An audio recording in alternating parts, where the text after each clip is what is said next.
साथियों, कामायनी आधुनिक युग की अद्भुत कृति है।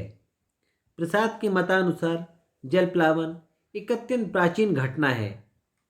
शतपथ ब्राह्मण में जल प्लावन होने और मनु के नौका द्वारा हिमालय पर पहुंचने की विस्तृत कथा उपलब्ध होती है। इस कथा के अनुसार एक बार प्रातःकाल मनु ने जब आचमन के लिए हाथ में जल लिया तो उसमें छोटी सी मछली दिखाई पड़ी। उसने मनु से कहा कि मेरा पालन करो, मैं तुम्हारी रक्षा करूंगी।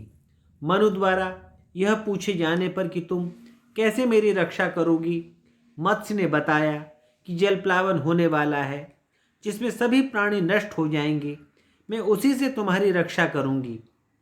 कालांतर में उस मत्स्य के कथानुसार जल प्लावन हुआ और मनु को छोड़कर सारी प्रजा डूब गई। जल प्लावन आरंभ होने पर वह महामत्स्य मनु की नाव के समीप आया। मनु ने एक रस्सी से नाव को मत्स्य के सींग से बांध दिया। मत्स्य उसे खींचकर उत्तरगिरी के समीप ले गया और मनु से कहा कि अब मैंने तुम्हारी रक्षा कर दी, अपनी नाव वृक्ष से बांध दो। जैसे जैसे जल नीचे उतरता जाए वैसे वैसे नाव को तुम और भी नीचे उतारते जाना। मनु ने ऐसा ही किया।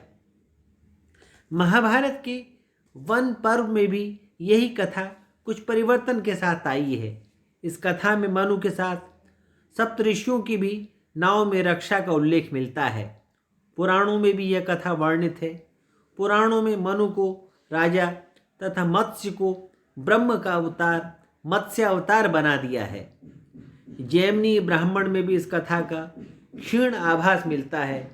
इस कथा के अनुसार जल प्लावन से मनु को मत्स्य नहीं बचाता, अपितु सामवेद की ऋचाएं स्वयं स्वर्णिम नौका बनाकर मनु की रक्षा करती हैं। शतपथ ब्राह्मण की जल प्लावन कथा अनेक पाश्चात्य विद्वानों के मत से सेमेटिक स्रोतों से ग्रहण की गई है। जयशंकर प्रसाद ने अनेक प्रमाणों के आधार पर यह सिद्ध किया है कि जल प्लावन की घटना वस्तुतः भारतवर्ष में ही ऋग्वेद की रचना के पश्चात घटित हुई।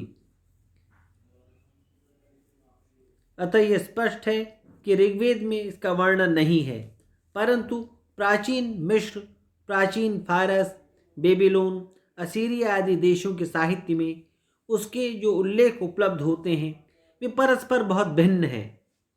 ओल्ड टेस्टामेंट में आरंभ में ही जल प्लावन का उल्लेख मिलता है, जिसमें यह वर्णित है कि जब संसार में पाप एवं अत्याचार बहुत बढ़ गया तो ईश्वर ने प्राणी मात्र को नष्ट करने का निश्चय किया और पवित्र आत्मा नोवा को जल प्लावन के विषय में बताया और नाव बनाकर उसमें सपरिवार बैठ जाने की आज्ञा दी। इस प्रकार नोवा ने नाव में सभी प्राणियों का एक एक जोड़ा रखकर जल प्लावन के उपरांत नवीन सृष्टि का विस्तार किया। प्राचीन यूनानी साहित्य में जल प्लावन की कथा दो रूपों में वर्णित है। एक में एटिका के जलमग्न होने और दूसरी में जियस द्वारा ड्यूकालियन के विनाश हेतु जल प्लावन लाने की कथा है। दूसरी कथा के अनुसार ताम्र युग का व्यक्ति ड्यूकालियन एक कवच बनाकर अपनी की पत्नी के साथ उसमें बैठ गया। जल प्लावन के 9 दिन बाद वह पार्नेसिस नामक स्थान पर पहुंचा। तत्पश्चात जल प्लावन के कम होने पर देवताओं हेतु अपने अंगरक्षक की बलि दी, जिससे प्रसन्न होकर जियस ने उसको संतान की कामना पूर्ण होने का वरदान दिया। इसके उपरांत उन्हीं से नवीन सृष्टि का विकास हुआ। इस प्रकार बेबीलोनिया, सुमेरिया तथा प्राचीन फारस के साहित्य में भी जल प्लावन संबंधी अनेक कथाएं उपलब्ध होती हैं। प्रसाद इनमें से अधिकांश कथाओं से अवगत थे। बेबीलोनिया के साहित्य में गिलगमेश महाकाव्य के अंतर्गत एक और जल प्लावन का उल्लेख मिलता है। इस कृति में लिखा है कि प्रजा में दुष्कर्म तथा पापाचार अधिक बढ़ गए थे, इसलिए भगवान ने महान जल वृष्टि द्वारा उनके विनाश का निश्चय किया।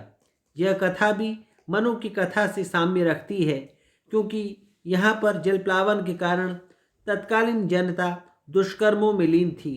इसके अतिरिक्त उत्कृष्टतम की नौका द्वारा रक्षा का उल्लेख भी मनु से मिलता है। ये सभी घटनाएं कामायनी की कथा में विद्यमान है। वस्तुतः प्रसाद ने कामायनी में वर्णित मनु और जलप्लावन की कथा के मूलाधार भारतीय ग्रंथों से ग्रहण किए हैं, किंतु कथा को अधिक न्याय संगत बनाने हेतु उन्होंने अन्य कथाओं का आधार भी लिया है। कामायनी जलप्लावन के पश्चात मनु और श्रद्धा के संबंध को इसमें प्रस्तुत किया गया है। आपके पाठ्यक्रम में कामायनी का श्रद्धा सर्ग जो है उसके कुछ अंश रखे गए हैं। अगले व्याख्यान में हम श्रद्धा सर्ग के बारे में चर्चा करेंगे। आज इतना ही।